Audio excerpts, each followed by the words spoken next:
Yuri নামের এই সাধারণ লোকটি হয়ে ওঠে বিশ্বসেরা এক মাস্টারপিস আর্ম ডিলার, মানে অস্ত্র ব্যবসায়ী। অতি সাধারণ থেকে কিভাবে সে হয়ে গেল ভয়ানক মাস্টারপিস আর্ম ডিলার জানতে হলে তোমাদের দেখতে হবে 2005 সালে মুক্তি পাওয়া লর্ড অফ ফায়ার মুভিটি। এখানে দেখতে পাবে অস্ত্র বিক্রি করতে করতে সে পৃথিবীর সব ডন অফ মাফিয়াদের কিভাবে নিজের কন্ট্রোলে নিয়ে নেয়। এমনকি সে আমেরিকা সরকারের চোখ ফাঁকি দিয়ে সে দেশের আর্মিদের হেলিকপ্টার বিক্রি করে দিয়েছিল আন্ডারওয়ার্ল্ড মাফিয়াদের হাতে। টান টান উত্তেজনা আর অসাধারণ মুভিটির কাহিনী জানতে হলে একটু সময় নিয়ে বসে পড়ো অস্থির এই মুভির এক্সপ্লেনেশন দেখার জন্য। তো পেছাল শেষ, চলো শুরু করে দেই আজকের এই মুভি এক্সপ্লেনেশন। শুরুতে আমরা এই মুভির নায়ককে দেখতে পাই যার নাম ইউরি। একজন ইউএস মিলিটারির সাথে দেখা করে এবং তাদের ব্যবহৃত বন্দুকগুলো কেজি ধরে তাদের কাছ থেকে কিনে নেয়। এভাবে ইউরি তার ব্যবসা আস্তে আস্তে বড় করতে থাকে এবং এক জায়গা থেকে আর্মির বন্দুক কিনে নিয়ে অন্য জায়গায় বিক্রি করে দিতে থাকে।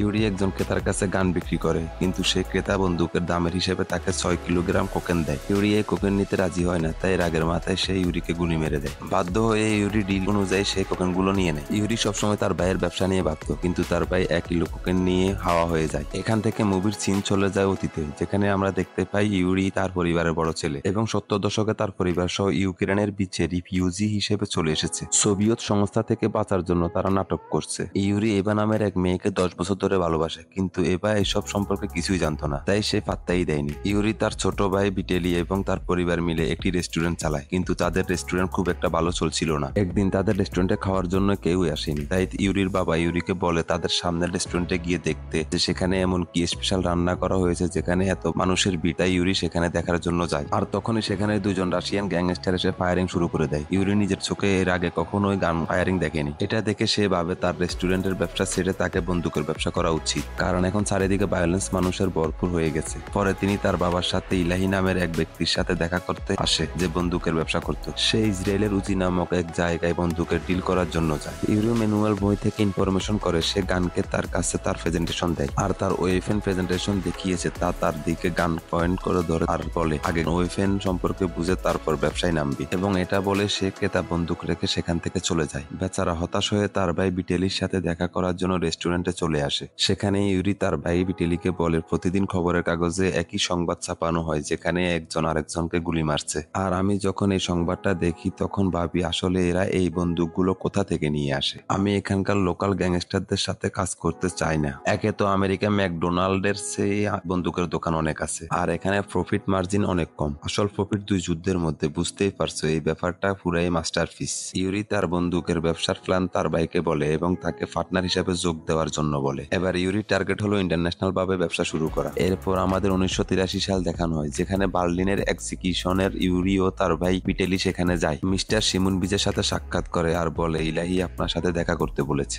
বিজ তখন ছিল তখনকার সবচেয়ে বড় গান সাপ্লায়ার, তাই সে ইউরির এই প্রস্তাব সাথে সাথে রিজেক্ট করে দেয়, কারণ সে যুদ্ধের সময় যে কোনো এক সাইড পার্টিকে বেছে নেয় তার গান বিক্রি করার জন্য। কিন্তু ইউরি দুই দিকের পার্টিকে বন্দুক বিক্রি করার টার্গেট করে বসে রয়েছে। ইউরি লেবাননে একটা বড় সুযোগ পায়। ইউএস মিলিটারিরা যুদ্ধে ব্যবহার করা বন্দুক আর নিজের দেশে ফেরত নিয়ে যায় না, তাই তারা তাদের কাছ থেকে অনেক কম দামে বন্দুকগুলো কিনে নিতে থাকে। ইউরি একজন ইউএস মিলিটারির সাথে দেখা করতে যায় এবং তাদের সব ব্যবহৃত বন্দুকগুলো কেজি দরে বা তাদের কাছ থেকে কিনতে শুরু করে, আর এইভাবে ইউরি তার ব্যবসা বড় করতে থাকে। এভাবে সে এক জায়গায় আর্মির বন্দুক কিনে তাদেরই কাছে আবার সে বন্দুক বিক্রি করতে থাকে। সে রেভলিউশনারি, কমিউনিস্ট, টেরোরিস্ট সবার কাছে গান সাপ্লাই করতে থাকে, আর এইভাবে অনেকদিন যেতে থাকে। এখন ইউরির কাছে 5টি দেশের পাসপোর্ট রয়েছে, যেগুলো সে একটা কন্টেনারের ভিতরে লুকিয়ে রাখতো, কিন্তু এই কন্টেনারের ব্যাপারে কেউই কিছুই জানতো না। যেখানে সে ব্যবসা করার জন্য যেত সেখানকার ব্রিফকেস আর পাসপোর্ট সাথে রাখতো। সে এমন একজন সাপ্লায়ার হয়ে উঠেছে যে সে ছাড়া কান্ট্রি যেন লড়াই করতে পারতো না। তখনকার সময়ে দুই ধরনের ডিল চালু ছিল, এক হোয়াইট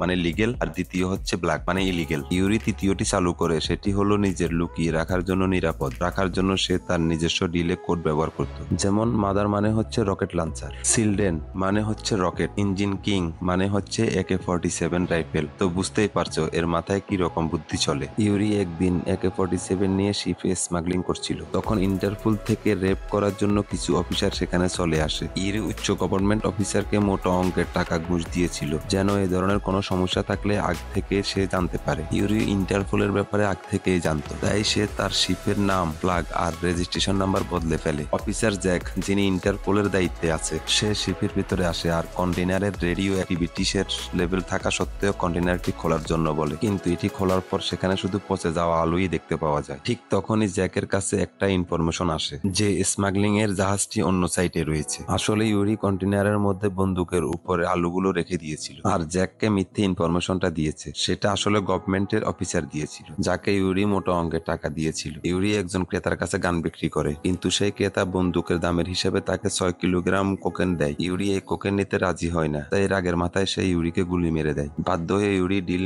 করা মোতাবেক সে কোকেনগুলো নিয়ে নেয়। ইউরি সবসময় তার ভাইয়ের ব্যবসা নিয়ে ভাবত, কিন্তু তার ভাই 1 কিলো কোকেন নিয়ে হাওয়া হয়ে যায়। 12 দিন পর তার ভাইয়ের সাথে 2000 মাইল দূরে ইউরির দেখা হয়, যেখানে আমরা দেখতে পাই ভিতালি ড্রাগের প্রতি অনেক আসক্ত হয়ে গিয়েছে। এই জন্য ইউরি তাকে রিহ্যাব নামের একটি সেন্টারে রেখে আসে। এরপর ইউরি তার পছন্দের ড্রিম গার্লের সাথে দেখা করার জন্য একটা নকল ফটোশুটের জন্য বুক করেন, যার মূল্য প্রায় 20,000 মার্কিন ডলার। আর পুরো হোটেলেও $12,000 বুক করে নাই। তো বুঝতেই পারছো এই ইউরি সাধারণ একজন মানুষ থেকে কিভাবে আজ বিশ্বসেরা ড্রাগ ডিলার হয়ে গিয়েছে। এখন পুরো হোটেলে শুধু এভা আর ইউরি ছাড়া আর কেউই নেই। এরা দুজনে একসাথে দেখা করে কথা বলে। তখনই এভা তাকে বলে নিউ ইয়র্কে যাওয়ার জন্য মঙ্গলবার কি কোনো ফ্লাইট আছে। তখন তাকে বলে ফ্লাইট এর কি দরকার, আমার নিজস্ব ফ্লাইট আছে, তুমি আমার সাথে নিউ ইয়র্ক যেতে পারবে। পরের দিনে ইউরি একটা প্রাইভেট জেট এবার জন্য কিনে নেয়, আর সেটাতে নিজের সারনেম প্রিন্ট করে নেয়, কারণ এভা যাতে মনে করে ইউরি অনেক ধনী ব্যক্তি। এভাকে ইউরি মিথ্যে বলে যে সে ট্রান্সপোর্টের ব্যবসা করে, এবং তারা দুজনকে ভালোবেসে ফেলে।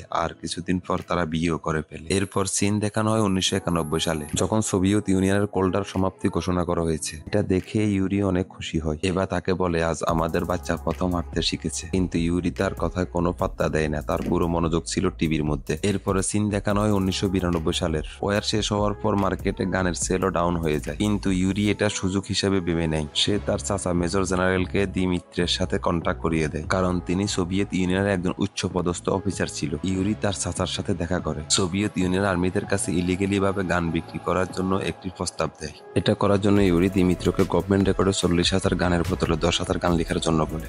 বাকি 30,000 সে সাপ্লাই দিবে। বুঝতেই পারছেন তার প্ল্যান কি নিখুঁত হতে চলেছে। এবার ইউরি শুধু গান নয়, ট্যাঙ্ক, মোটর এবং হেলিকপ্টার সহ আরো ভয়ানক সব ওয়েপেনের ব্যবসা শুরু করে দেয়। কেউ 6টা ট্যাঙ্ক কিনলে তাকে একটি ট্যাঙ্ক ফ্রিতে দেয়।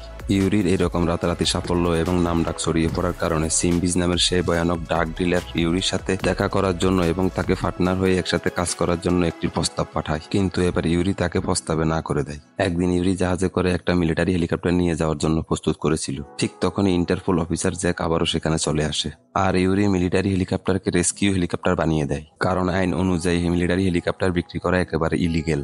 কিন্তু গভর্নমেন্ট হেলিকপ্টারকে রেস্কিউ হেলিকপ্টার বানিয়ে বিক্রি তো করাই যেতে পারে, তাই না? ইউরি সে হেলিকপ্টার আর সব হাতিয়ার আলাদা আলাদা জায়গায় পাঠিয়ে দেয়। জ্যাক কিছুই করতে পারে না, কারণ ইউরি যেটা করছে এটা আইনের মধ্যে থেকেই করছে। জ্যাক সেখান থেকে চলে যায়। 2 দিন পর গান ডিলার সিমবিজ দিমিত্রের সাথে একটি ভালো ডিল করার জন্য দেখা করতে আসে। দিমিত্রকে অনেকগুলো ডিলার ইউরির সাথে কাজ করা ছেড়ে দিতে বলে এবং তাদের সাথে কাজ করতে বলে, কিন্তু দিমিত্র তাদের প্রস্তাবে না করে দেয়, কারণ সে ইউরির প্রতি বেশি বিশ্বস্ত। আর এটা দেখে ইউরি অনেক খুশি হয়ে যায়, আর তার গাড়িটি দিমিত্রকে উপহার হিসাবে দিয়ে দেয়, কিন্তু যেটাতে বীজ আগ থেকে বোম লাগিয়ে রেখেছিল। দিমিত্র গাড়িতে বসা মাত্রই সাথে সাথে সেটি ব্লাস্ট হয়ে যায়। এবার মুভির সিন শিফট হয়ে যায় সাইবেরিয়াতে, যেখানকার প্রেসিডেন্ট এবার ইউরিকে ডেকে পাঠায় তার দেশে তার সাথে সাক্ষাৎ করার জন্য। ইউরি সেই প্রস্তাবটি না করে দিলে তার ছেলে এবার অস্ত্রের মুখে ইউরিকে জিম্মি করে তাদের দেশে নিয়ে যায়। এবার আমরা সেখানে দেখতে পাই ইউরি সেই দেশের প্রেসিডেন্টকে তার গান সম্পর্কে প্রেজেন্টেশন দিয়েছিল, কিন্তু সেখানে সেই প্রেসিডেন্ট লক্ষ্য করে তার একজন সৈনিক নজর ছিল এক মেয়ের দিকে, আর এটা দেখে তার হাতে থাকা সেই গান দিয়ে সেই সৈনিককে হত্যা করে ফেলে। এবার ইউরি ওই প্রেসিডেন্টকে বলে তোমাকে এই গান কিনতেই হবে, কারণ এই গানটি অলরেডি তুমি ব্যবহার করে ফেলেছ। আমি চাইলেও এই গান আর দ্বিতীয়বার বিক্রি করতে পারবো না। ইউরির এইরকম সাহস দেখে সেই প্রেসিডেন্ট তখন বলে তুমি চাইলে আমার সাথে ব্যবসা করতে পারো। এবার ইউরি আর সেই প্রেসিডেন্টের মধ্যে একটি ডিল হয়, যেখানে লেখা থাকে ইউরি তাকে আধুনিক কিছু অস্ত্র সাপ্লাই করবে, আর তার পরিবর্তে সেই প্রেসিডেন্ট তাকে কিছু ডায়মন্ড পেমেন্ট করবে। ইউরি সেই প্রেসিডেন্টকে প্রমিস করে 1 সপ্তাহের মধ্যে গান এবং বুলেট সে ডেলিভারি করবে। এভাবে কিছুদিন পার হয়ে যায়। একদিন ইউরি গাড়ি নিয়ে যাওয়ার সময় নোটিশ করে একটি হেলিকপ্টার তাকে ফলো করে। ইউরি গাড়িটি একটি টানেলের মধ্যে নিয়ে যায় আর গাড়ি থেকে বের হয়ে যায়। এই সময় ইউরির বাড়ির নিচে কিছু লোক ডাস্টবিনে কিছু সার্চ করছিল। এটা দেখে এবার তাকে ফোন করে সব কিছুই জানায়। ইউরি এবাকে এই বিষয়ে মাথা ঘামাতে নিষেধ করে। এই লোকগুলো ছিল জ্যাকের পাঠানো। জ্যাক তাদের ডাস্টবিন থেকে সকল ডিস্ট্রয় জিনিসপত্র এবং ফেলে দেওয়া কাগজগুলো নিয়ে তার অফিসে চলে আসে, আর ইউরির এর পরের গান ডেলিভারি কোথায় হবে সেই লোকেশন তারা জেনে যায়। ইউরি গানসগুলো প্লেনে করে আফ্রিকায় নিয়ে যায়, আর তাদের কাছে কোনো লিগ্যাল কাগজপত্র ছিল না। এরপর ফাইটার প্লেনে সে ইউরির প্লেনের উপর গুলি চালাতে শুরু করে আর ওয়ার্নিং করে যেন প্লেন এয়ারপোর্টের দিকে নিয়ে যায়। ইউরি বাঁচার জন্য জঙ্গলের দিকে প্লেন নিয়ে যায় এবং সেখানে ল্যান্ড করার জন্য বলে। ল্যান্ড করার পরে ইউরি প্লেন থেকে সে গানগুলো সেই গ্রামের সবাইকে 10 মিনিটের মধ্যে ভাগাভাগি করে দেয়। কিছুক্ষণ পর জ্যাক সে লোকাল অফিসের সাথে সেখানে চলে আসে, আর তথ্য অনুযায়ী সঠিক প্রমাণ না পাওয়ায় তারা এই ইউরিকে অ্যারেস্ট করতে পারে না। কিন্তু আইন অনুযায়ী জ্যাক তাকে 24 ঘন্টার জন্য কোনো চার্জ ছাড়াই অ্যারেস্ট করে রাখতে পারবে। তাই সে ইউরিকে 24 ঘন্টার জন্য সেখানে বেঁধে রেখে চলে যায়, কারণ ইউরির গান ডেলিভারির জন্য যে প্ল্যানিং করেছিল সেটি যেন সফল না হয়। আর কম করে হলেও 24 ঘন্টার মধ্যে হাতিয়ারগুলো সাপ্লাই না হলে ওইসব লোকদের জীবন বেঁচে যাবে। রাতের মধ্যে ইউরির সামনে সেই গ্রামের লোকজন তার প্লেনগুলোর টুকরো টুকরো করে প্রতিটা অংশ চুরি করে নিয়ে যায়। তারপরের দিন ইউরি কোনোভাবে লাইবেরিয়ার একটি হোটেলে এসে জীবন বাঁচাতে সক্ষম হয়। এবার আমরা দেখতে পাই জ্যাক পৌঁছে গেছে ইউরির স্ত্রী এবার কাছে। এবার জ্যাকি এবার কাছে সবকিছু ইউরির সম্পর্কে বলে দেয়, কিন্তু এবার ইউরি সম্পর্কে জ্যাককে কোনো কিছুই বলতে রাজি হয় না এবং জ্যাককে সেখান থেকে চলে যেতে বলে। এরপর ইউরি যখন বাসায় ফিরে তখন তার স্ত্রী এবার তাকে সকল কাজ বন্ধ করার জন্য ঝগড়া বাঁধিয়ে দেয়। এরপর আমরা দেখতে পাই ইউরি তার এই পাপের জগৎ ছেড়ে দিয়ে সফলভাবে ব্যবসা করছে। কিন্তু এখানে একটু টুইস্ট আছে এবং এখান থেকে মুভি সিন শিফট হয়ে চলে যায় ভিয়েতনামের একটি শহরে, যেখানে আমরা দেখতে পাই ইউরি সেই প্রেসিডেন্টকে দেওয়া কথা অনুযায়ী সেই অস্ত্রগুলো সাপ্লাই দিতে এসেছে, যেখানে সে এবং তার ভাই বিটেলি উপস্থিত ছিল। তারা যখন সেই প্রেসিডেন্টের সাথে এ ব্যাপারে কথা বলছিল, বিটেলি দেখতে পায় সে দেশেরই কিছু লোক নিরীহ মানুষকে নির্মমভাবে হত্যা করে ফেলেছে। তখন বিটেলি বুঝতে পারে যে এই অস্ত্রগুলো যদি এদের হাতে যায় কি অবস্থা হতে পারে এই সাধারণ মানুষের। তাই বিটেলি ঘুরে এসে তার ভাইকে এই ডিলটি ক্যান্সেল করতে বলে, কিন্তু ইউরি এই ডিলটি কোনোভাবে ক্যান্সেল করতে চায় না, কারণ সে জানে এই ডিলটি এখানে ক্যান্সেল করলে তাদের দুজনকে এখানে মারা যেতে হবে। এবার বিটেলি তার ভাইয়ের কথা মেনে নেয়।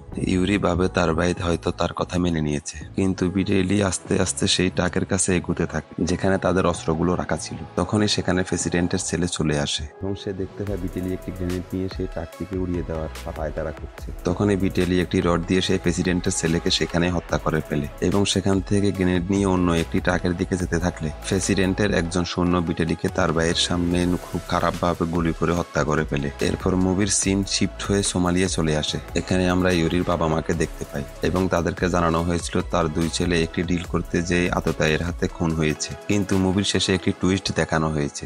এখানে আমরা দেখতে পাই ইউরি এখনো বেঁচে রয়েছে এবং তার ভাইয়ের হত্যার প্রতিশোধ নেওয়ার জন্য প্ল্যান করছে, এবং এখানে এই মুভিটি শেষ হয়ে যায়। মুভির এক্সপ্লেনটি যদি ভালো লেগে থাকে তাহলে অবশ্যই একটি সাবস্ক্রাইব করে দিতে ভুলো না। কিন্তু দেখা হচ্ছে খুব শীঘ্রই নতুন কোনো মুভি এক্সপ্লেনেশন নিয়ে। সে পর্যন্ত ভালো থেকো, সুস্থ থেকো, ধন্যবাদ।